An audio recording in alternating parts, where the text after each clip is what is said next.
হরে কৃষ্ণা, রাধে রাধে।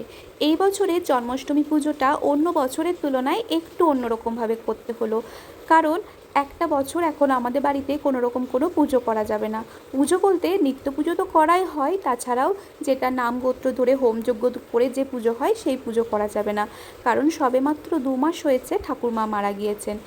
তাই জন্মাষ্টমী পুজোটাও করা যাবে না, এটাই স্বাভাবিক। তো সেই মতো একটু মনটাও খারাপ ছিল যে আমার গোপুর পুজো করতে পারবো না বলে। তো যেটা করার সেটা তো করতেই হবে, যেটা মানার সেটা মেনে নিতেই হবে। তো সেই জন্যই আমি চলে গিয়েছিলাম রামপুরহাট, কারণ আমার বাড়ির পাশেই আছে রাধাকৃষ্ণের মন্দির। তো ভাবলাম সকাল থেকে যেমনভাবে আমি নিজের মতো করে পুজো করি সেরকমটাই বাড়িতে করব, আর সন্ধ্যের পুজোটা মন্দিরে করিয়ে নেব। তো সেই জন্যই ঠিক কথা মতো চলে গিয়েছিলাম রামপুরহাট। যেমনটা আমি মাঝে মাঝে গোপুকে নিয়েই যেতে থাকি রামপুরহাট, সেরকমই চলে গিয়েছিলাম। তারপরে সকালবেলায় জন্মাষ্টমীর দিন সকাল সকাল মা ঘুম থেকে উঠে গোপুকে ঘুম থেকে তুলিয়ে ভোগ লাগিয়ে নিয়েছিল, আর তারপরে বেলার ভোগটা আমি দিয়েছিলাম। তার আগে গোপুকে পঞ্চামৃত দিয়ে স্নান করিয়ে নিয়েছিলাম, দুধ, ঘি, মধু, টক দই আর দিয়েছিলাম মিছরির জল। আর সবশেষে অশ্বগন্ধা দিয়ে স্নান করিয়ে পুষ্প অভিষেক করিয়ে ভোগ আরতি দেখিয়ে আরতি করিয়ে ভোগ লাগিয়ে সকালের পুজো সম্পন্ন করলাম।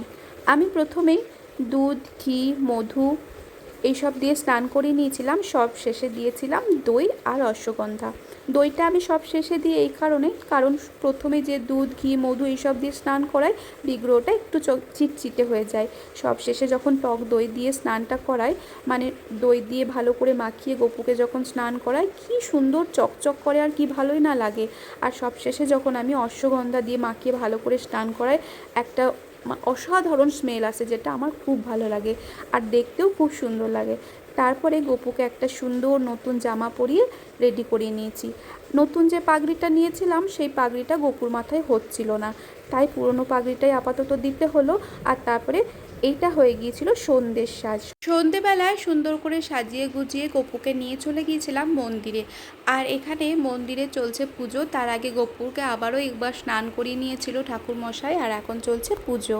আর এই বছরও পুজোটা বেশ সুন্দরভাবেই কেটেছে, যতটা না আমি আশা করিনি। ঠাকুর চাইলে সব কিছু হয়, এটা কিন্তু। আর এদিকে পুজোর শেষে চলছিল হরিনাম সংকীর্তন, আর তার তালেই আমার মেয়ে নাচ করেই চলেছে।